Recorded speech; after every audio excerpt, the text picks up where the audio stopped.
Glad to have you here. Glad to be here. Well, I'll leave it to you, Adam. Take it away. Awesome. Well, very excited to be here. Have a great conversation teed up with Ian Young from Parachute. I'm going to let him give an introduction here, and I'll follow, and then we'll dive right into it. We have some exciting topics on overall digital acquisition, measurement, omnichannel approach, and a lot more. So I know we're on a quick turnaround time here, so why don't we dive right in? Ian, maybe if you could give a quick introduction. Yeah, my name is Ian Young. I'm the VP of Growth here at Parachute. My role is a big part of like performance marketing, obviously, but I really work on a number of projects that help us make more money. So really work cross-functionally with a lot of different teams, and our retail teams, our tech and content teams, and yeah, I mean, ultimately it's all about how do we get more revenue and profits down the road. Awesome. And I can give a quick introduction from my end. I am the Chief Client Officer of Metric Theory. We are a performance-focused digital ad agency working with a lot of D2C as well as B2B and lead gen brands. So a lot of exposure to that digital acquisition topic, which will be one of the ones we talk about today. Perfect. Well, Ian, why don't we dive in? I think the first thing wanted to touch on, obviously a lot of D2C brands view Facebook and Instagram advertising as one of the really key channels for those of us in that space. The rollout of iOS 14, or specifically iOS 14.5 and the forced update with 14.6 has really thrown the evaluation and measurement and potentially the actual performance of Facebook and Instagram advertising into a little bit of limbo over the last month or so. Curious what you've been seeing. Have you been feeling the impact of this, and how has Parachute reacted? Yeah, no, for sure. I mean, the lead up to 14 and then 14.5 as it got delayed successively was very, very anxiety inducing for us. And it was a little sort of anticlimactic because when it finally was released, like nothing happened. And it was really the rollout was a slower burn than we expected. But come June, when the rollout started to reach more maturity, like we definitely saw some impacts to that. And I think the biggest thing was sort of just the volatility and just uncertainty around how things would end up in a steady state. I mean, even talking to our Facebook reps and talking to everyone, like no one really knows. All we do know is that it's not as fun and games as it was pre-update, pre-ATT. That being said, like Facebook is an important channel for us, and we do spend a lot of money with them, but we are pretty diversified into a number of other channels. And so we've been sort of ahead of the game in terms of not having all our eggs in one basket. And we've been able to scale in other channels to compensate some of the, shall we say, declining performance in Facebook. Yeah, and so let's dive in a little bit more there. I think we see a lot of brands who see a ton of success on kind of the duopoly of Google and Facebook, but it also makes them really reliant on that duopoly. I know Parachute has done a great job of really diversifying that media mix a little bit more. Talk to us about how you think about diversifying that media mix and what other channels you've seen success with.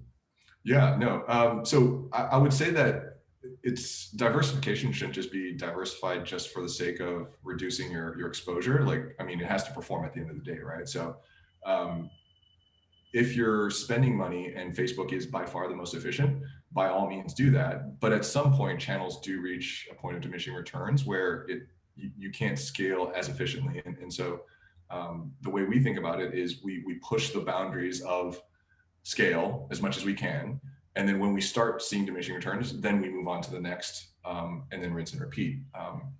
And the thing to keep in mind when we start investing into more and more channels and the complexity of how we're in market gets a little bit more complex, we make sure to look at incrementality and make sure that we're not sort of like speaking to the same people, or that one channel isn't sort of stealing credit from another, and the dynamic interplays between channels becomes more complicated and more important to keep track of. Yep. And that's a nice lead into, the omnipresent measurement piece, right? More channels equals more difficulty, especially as you scale into channels that, likely more so than search or Facebook or Instagram advertising. You're not going to be able to measure just on kind of a click-based purchase metric or revenue metric. How are you guys approaching measurement? That's something else that iOS 14 has made more difficult. Talk to us a little bit about how you look at measurement across a bunch of different channels.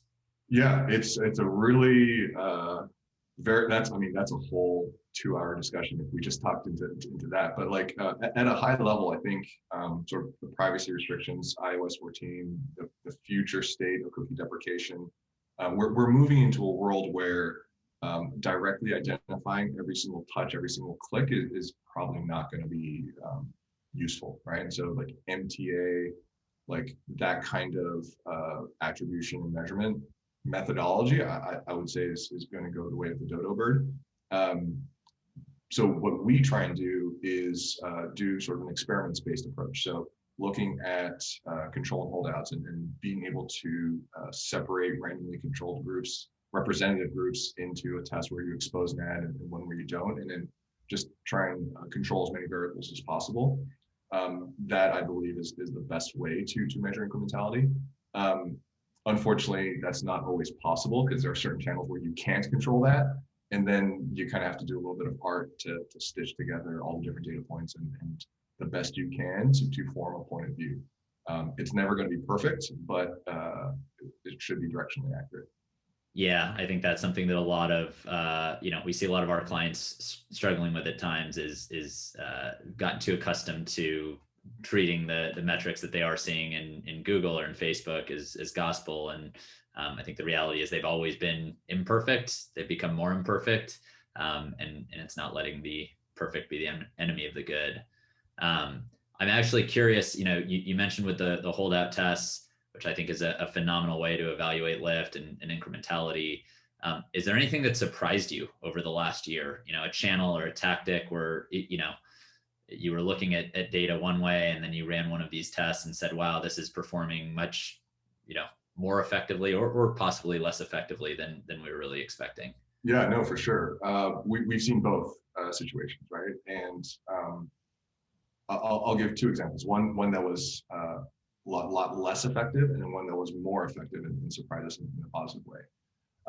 So there was a social network. I won't say which one, but there was one where we had been spending a good amount of money in the 6 figures, so a decent chunk of change, and that we saw like very good organic engagement and platform reported performance was excellent. In doing that conversion lift test, we found that the actual lift in conversions was minimal to the point where it just didn't justify spend.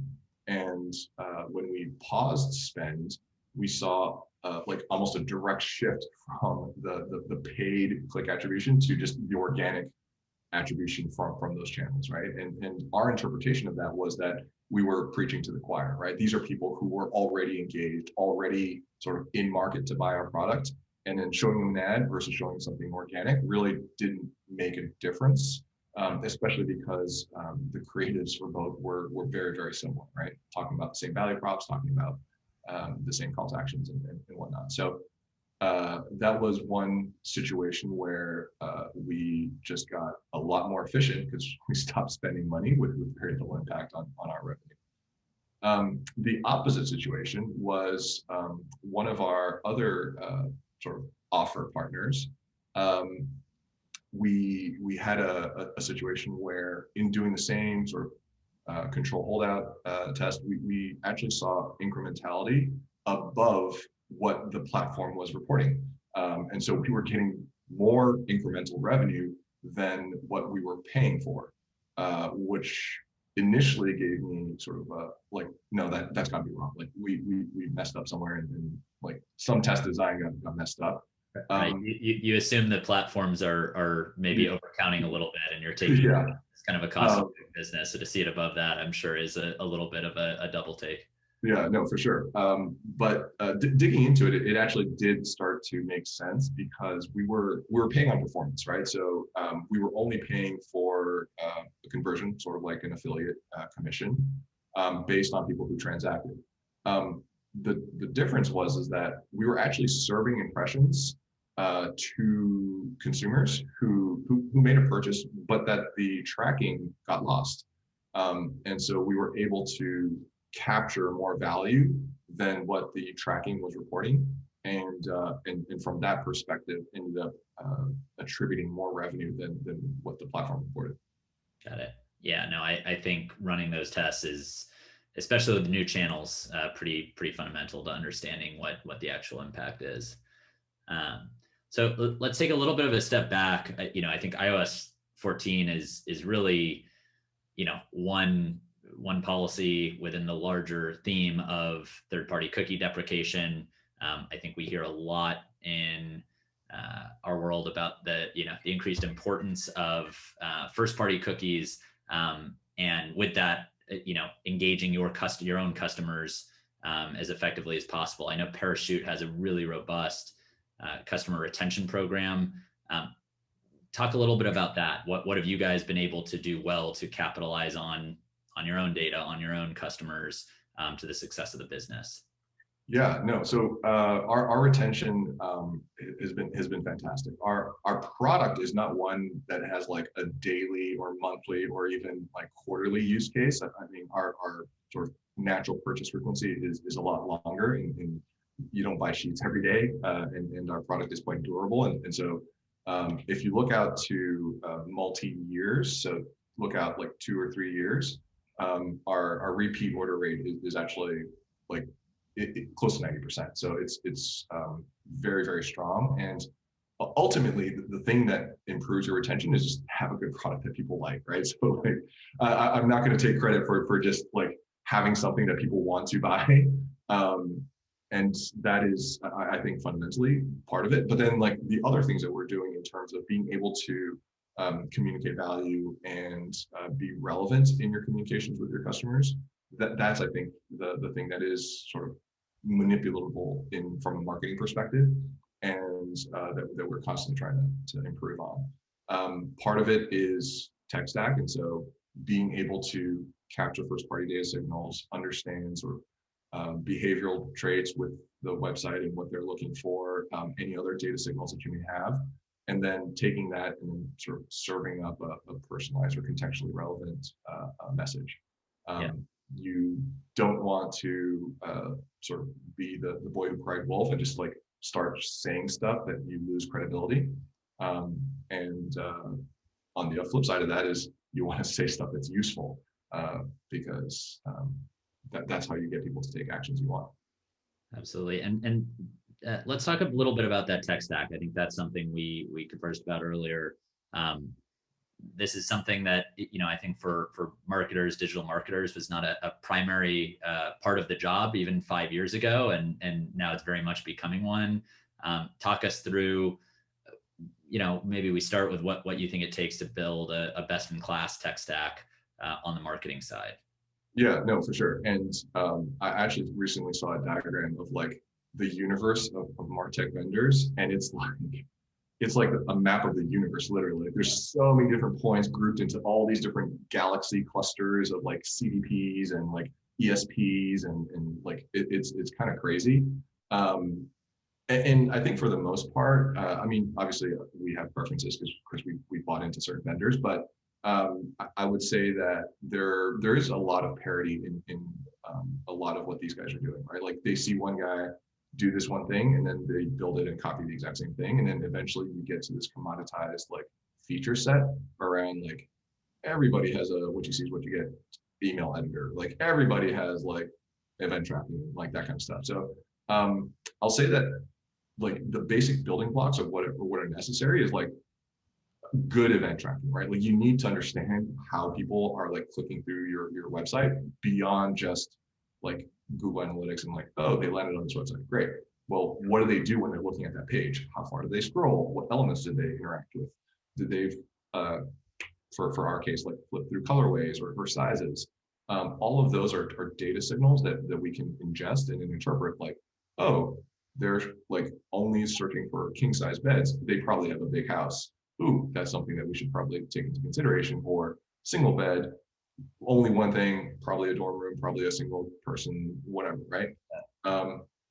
So like you get that in, you have to keep it somewhere, right? So have some sort of CDP to stitch all this stuff together and be able to understand the view of a customer, and then like send it to places, right? So like be able to email them, be able to send it to Facebook, Google, and all the other platforms. Like, what do you do with this data? How do you act on it? Like, that's the other piece, right? How do you personalize the website? You got to send it to your sort of website hosting front end to be able to do something different than just show the same thing to everybody. Sure. Is there anything you would offer up as kind of cautionary to marketers who are building up their tech stack at a D2C? Anything to be aware of, or kind of a stay away as their process? I mean, it really just depends on the context. I will say that beware of shiny object syndrome. I know that I constantly have to check myself around. Ooh, that's cool. But is it actually useful for what we do, right? And our business and the customer journey. I mean, I have just an example that popped into my head now. Our product is not like daily or weekly, or like you buy one thing, you're probably not going to buy something like the next day. We're not a consumable. We're not something like that. Right. So like features that get you back to increase your DAU is probably not going to be useful for us, right? And we're not going to be going too deep into onboarding that type of vendor. But it could be incredibly useful for, I don't know, the Dollar Shave Club, for example, that you kind of have a consumable usage that you want to get people back in that time frequency. Yeah, we see that exact same thing a lot, where you have folks who are saying, what do you think about blank technology? We heard we need to get this, and it's not really originating from a business need or business opportunity, or reflecting the uniqueness of that individual business. So that definitely resonates.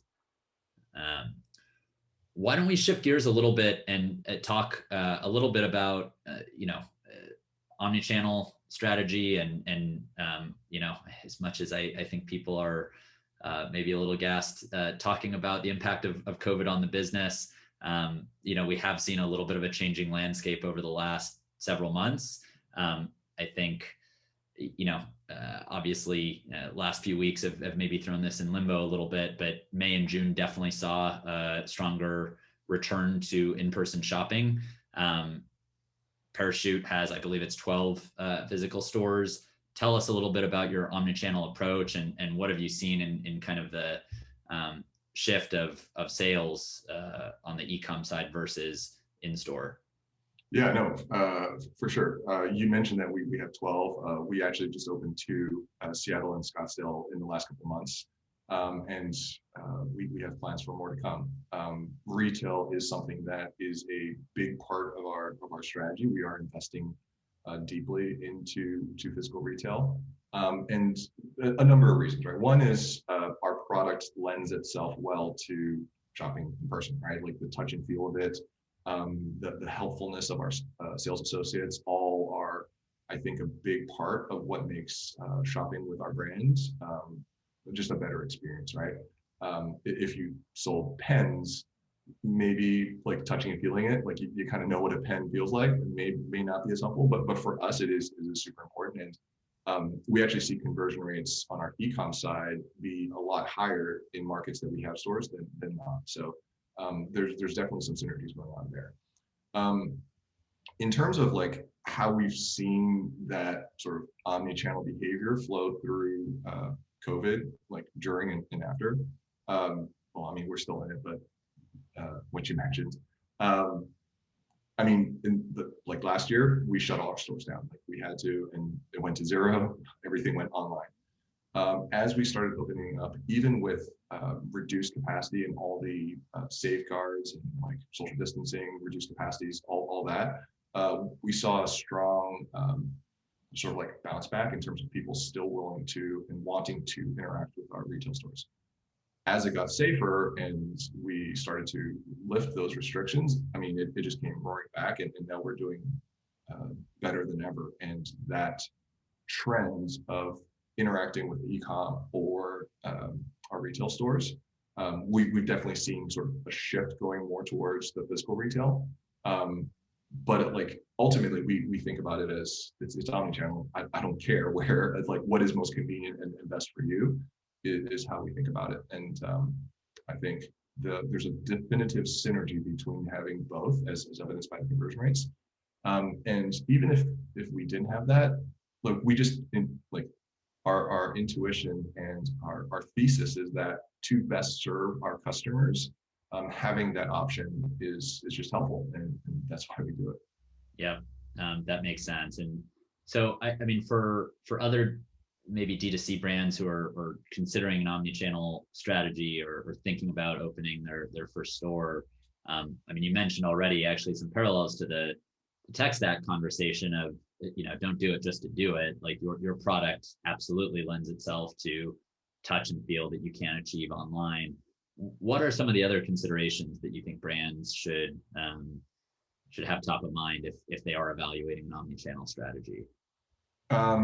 Yeah, I mean, I kind of already alluded to it in terms of how does your brand, how does your product lend itself to a physical distribution? Opening stores is expensive, right? It's a big investment, and it's not something where you can just like turn off. It's like, oh, I don't want to do it anymore. Like it's painful. Like you have to hire store associates, you have to staff them. There's leases.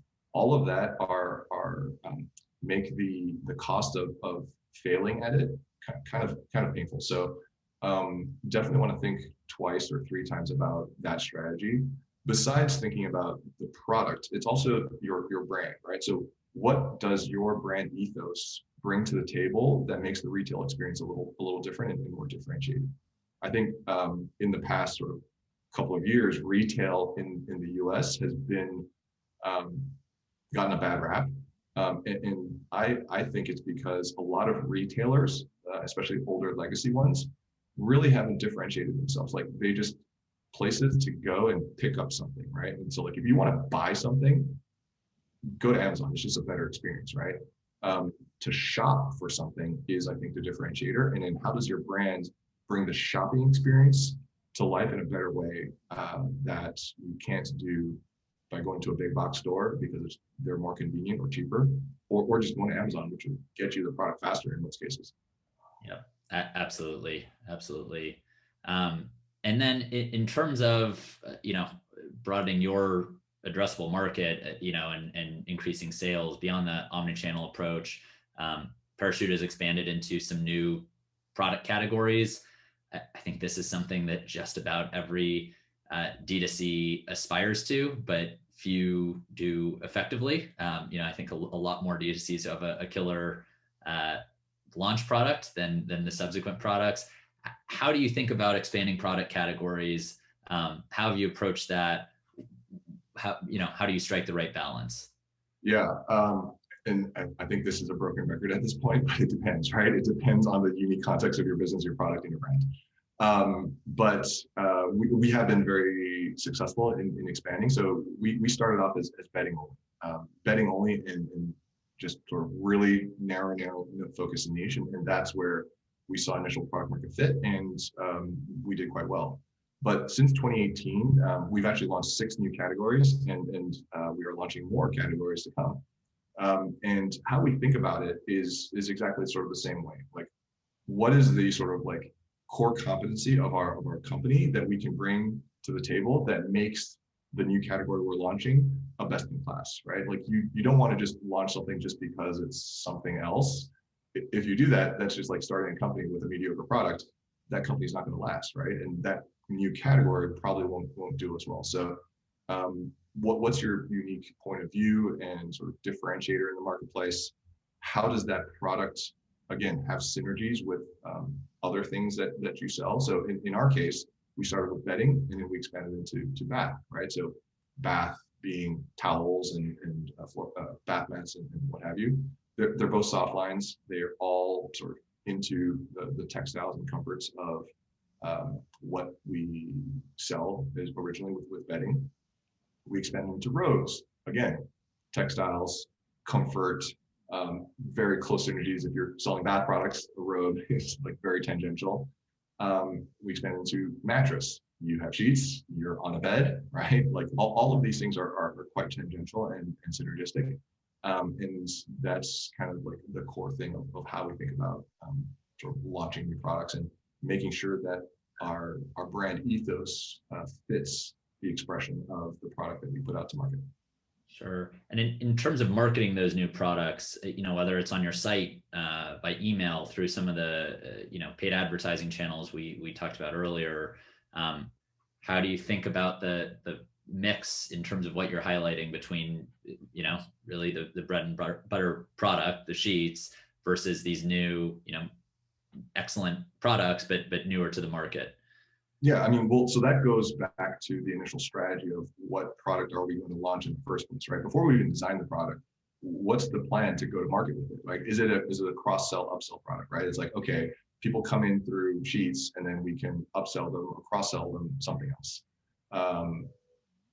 That's like the first thing, right? Like what is your intent in distributing it?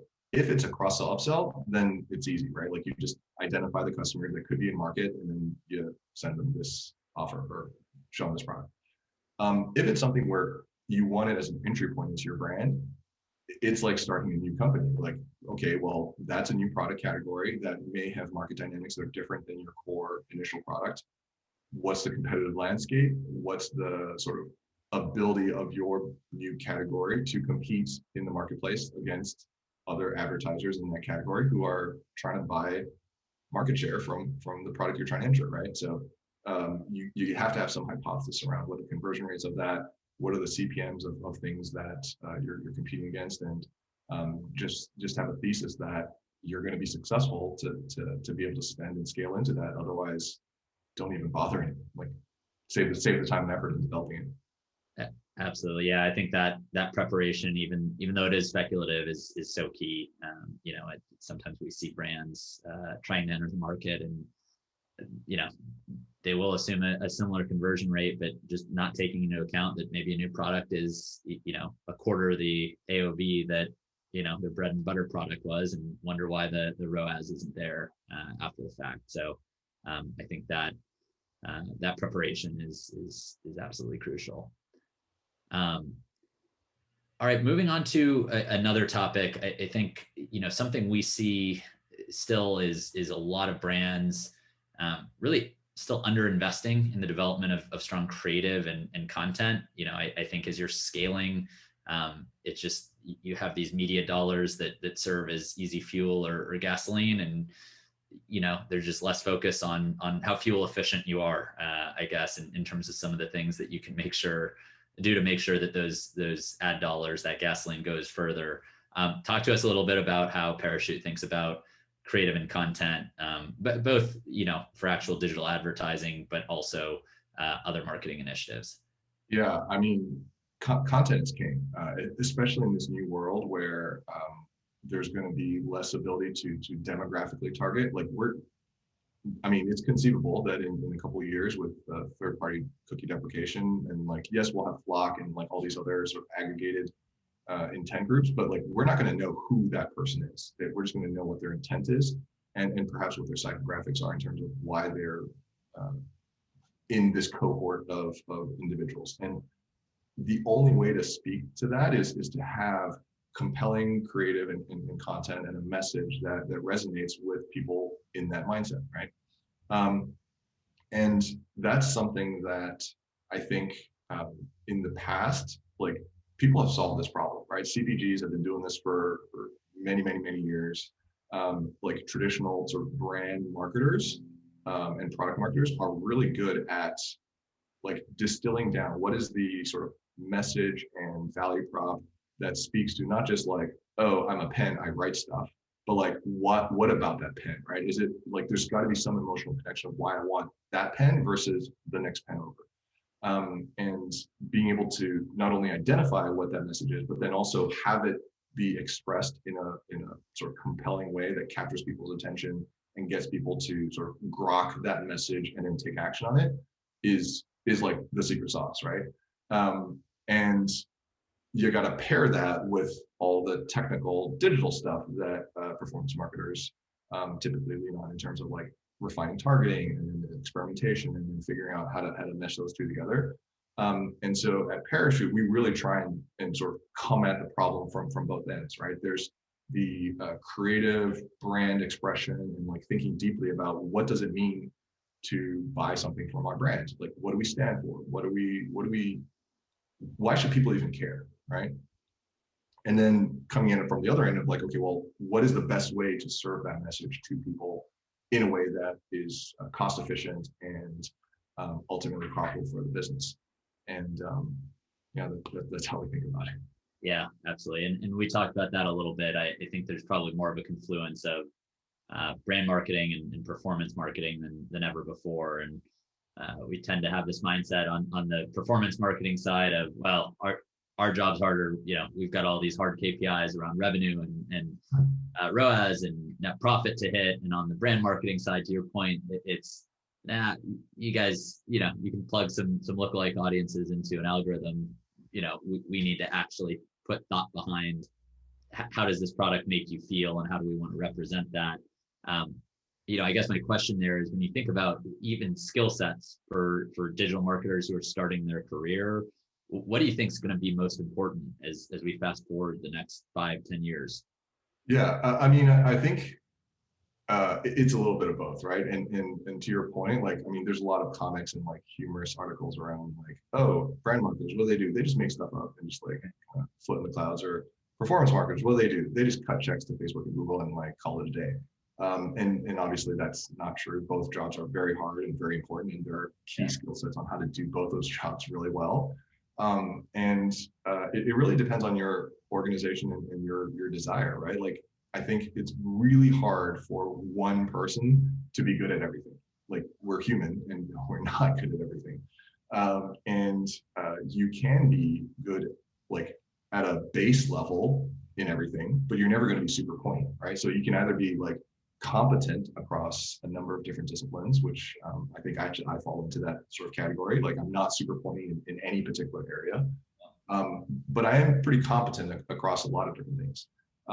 And then I sort of hire to support me in the places where I'm not super pointy, and we need to be super pointy. So having the super deep technical analytical capabilities to go into some of these machine learning models and figure like that problem out. Having like just a super creative and emotional, empathetic mindset to really get into the minds of our consumers and our customers, and then like articulate what it is that they're trying to feel and what they care about.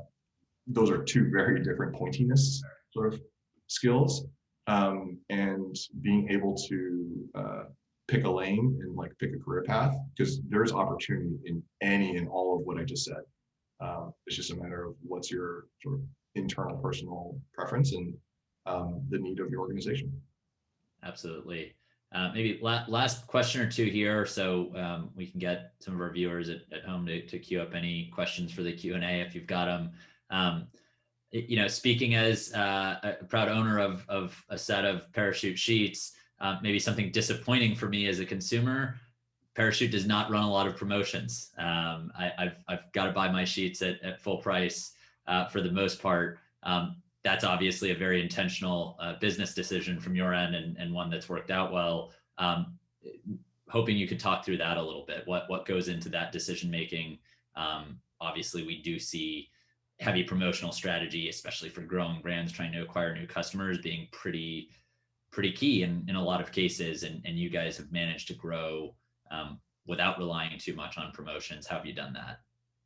I mean, to be honest, it's a very contentious decision, but one that we eventually all aligned around. I think promotions work, right? Like if you want to increase conversion rates, like that's a very easy way to do it. Now, you also obviously have to balance, like, does it lift conversion rates more than what you're giving up in margin? But for the most part, like, that's very easy math that people can do. And if you take a very short-term lens, it's generally gonna bake out that you should do it, right? And I think that's why a lot of brands end up doing that.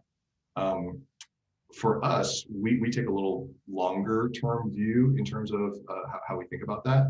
And the same way that it's easy math to say you should put something on a discount or whatever because you're going to increase conversion and you're going to make more money, it's also equally easy to say that it's a drug. You're going to get hooked on that, and it's really hard to get off of that. Both on a like, well, you're making this margin now, like you take it off, you're going to show negative comps because it's going to be worse. And then two, you kind of dilute the perception of your product in a little way, right? So it sort of in the back of people's minds, and especially the people at Parachute, if we were to do that, that's implicitly saying that we don't believe our product is worth it to pay full price. So then we're artificially like charging more than it's actually worth. And that's just sort of like a dark place to start thinking about, right? And so we believe that our product is priced fairly and worth what it is, right? And it's our job to communicate that and make sure that it actually lives up to that promise that what we like sell people is worth the money that they're paying for, and then stand behind that. If there is a problem with it, come back to our customer service team. We will honor, like we have a 60-day return policy. We will make it right if you don't think it's worth what you paid. So those are all things that take into consideration, and it's a hard decision because especially when times are tough, it's always an easy quick fix. But one that we've been fortunate to not have to take. Yeah, absolutely. The other thing I'd throw out there is even for brands where it might make sense to have a heavier promotional strategy. I think a challenge that is not always anticipated is what that means for the predictability of forecasting and your revenue flow. Where again, it might make perfect sense for the business, but you give people that sugar high and then you're really fluctuating up and down between the promotional periods. Just one other thing to add to that is also people obviously love a discount, but they're not loyal to a discount, right? There's always going to be someone cheaper, and then that's just a race to the bottom, and then that dilutes, well, why are you buying from my brand in the first place, right? So at one level, leaning on that quick fix also takes away your ability to differentiate your product. Of why should people even care about you in the first place? And then if you're going back to the point about creative, right? You have one shot to make a first impression and very little time to capture people's attention. So if you're leading in with like, oh, I'm on sale, well, everyone's on sale at some point, right? So like people aren't going to remember your brand because you were on sale. People are going to remember your brand because of whatever value prop you're trying to put out. And we think it's just more helpful to make sure that people remember us for the reasons we want to, and not just because we're cheap. Yeah, that's a fantastic point. I mean, if you are running promotions, you need to highlight that in the creative, and that means you can't use the creative to position your brand for any number of other value propositions. That's a fantastic point. Awesome. We have some excellent questions coming through now, so I think we'll move to some of the Q&A that I'm seeing through the chat. First one, Ian, what trends in consumer behavior are of particular importance to you right now? I mean, that's a really broad question, and like all of them. I mean, you kind of need to be in tune with what's going on in the sort of like cultural zeitgeist to be effective in marketing. And the biggest one for us, because we are a brand that people engage with in their homes, is how people are thinking about their homes, right? So we saw when the lockdowns happened, everyone was just at home because they had to, and that behavior was horrible on a personal level because I was getting stir crazy, but pretty good for our business because people were like forced to interact with our category and had the time and effort and disposable income to start investing in better quality products that made you feel more comfortable and whatnot. So that, I mean, obviously that's one trend where the inverse is happening and people are now not spending time at home, but like we're still always keen on understanding what that behaviors are happening, and just more deeply, like why, like what are the emotions that sort of engendered that type of behavior, right? So going back to the example of people being stuck at home, if you're stuck at home and like you're not having people over, like what's your number one priority? It's to be comfortable. I don't need to be stylish. I don't need to be like super like make my bed pristine every day. I just want it to be comfortable. And that sort of leaned into our brand value prop in terms of comfort being the primary attribute that we deliver, and sort of the art of the unmade bed, so that it's not like super like military crisp sheets, but like it's kind of ruffled, but it still looks good. And sort of those emotions and how we act upon it are key, and will be key to keep a pulse on as we move forward. Absolutely. Next up, have you changed any of your personal media consumption habits since the pandemic has started? I watch a lot less TV, like none. I don't watch much TV anymore. I used to watch sports. I mean, NBA Finals, Olympic, like none of it. I kind of catch up with it on the news and like read online. People talk about it. And I'm like, I didn't see it. I got into TikTok. Not gonna lie, that was something that was a professional curiosity that led into, oh, this is just really entertaining, and spend more time than I'm comfortable sharing on that platform. But I think the biggest use of time, and one of the great things about if there's a silver lining of this pandemic, is spending more time with my family, and sort of the work from home, being able to have lunch with my kids and be home in time for dinner to like eat together, has been a really sort of positive thing that's happened in my life, and one that I hope to continue. Yeah, I can definitely agree with that one. I think it's made it more important. This is maybe not consumption of media, but in terms of the hours where I would consume media or do work, it's much more structured, because it's really easy to let it all blend into each other at home. Yeah. Creating those. I mean, used to listen to a lot of podcasts when I commuted. Yeah. I don't commute, so I don't listen to podcasts. Right. Excellent. And the last question we've got, at least for right now, unless we get any last second questions through the portal, what's the biggest surprise or learning in the last year? Maybe we'll focus that on the work side and either in digital marketing or for your brand overall. I mean, the ATT thing, and that like that actually happened. Like, I mean, yes, there was a lot of rumors and rumblings, and in the back of my mind, I was always sort of hoping, I guess, that, oh, like it's just kind of a bluff, and like it'll like backpedal somehow, and it's actually not going to happen. But I mean, Apple stuck to their conviction and did it, and billion-dollar industry be damned.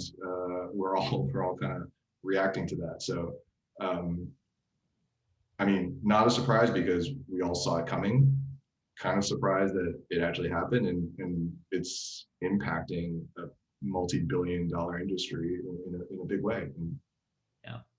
Yeah, no, I would definitely agree with that one. I think the analogy I've given is we're not unaccustomed to, in the digital marketing world, adjustments in how things are tracked and measured. But I analogize past updates to kind of a Y2K. They were maybe a little overblown in how much they would impact the industry. And I think this one has been the opposite.